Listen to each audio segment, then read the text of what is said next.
Welcome to the Salmon Runs YouTube. Enjoy the video.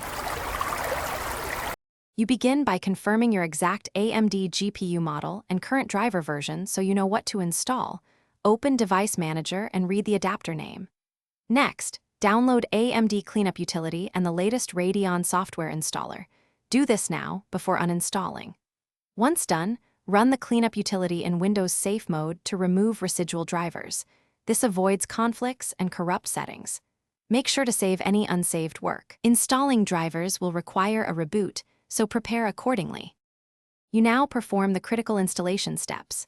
After running Cleanup Utility in Safe Mode and rebooting, right-click the Radeon software installer and choose Run as Administrator to avoid permission issues.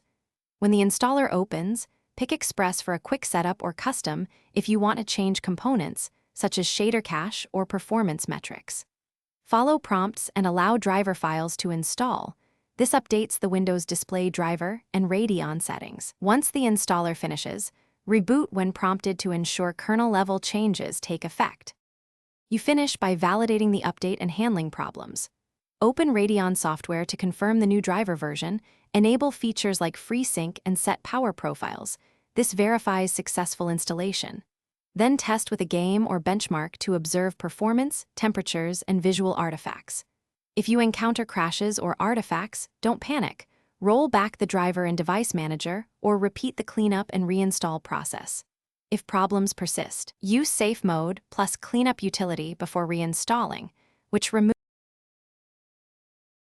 Thanks for watching. Consider subscribing if we helped you.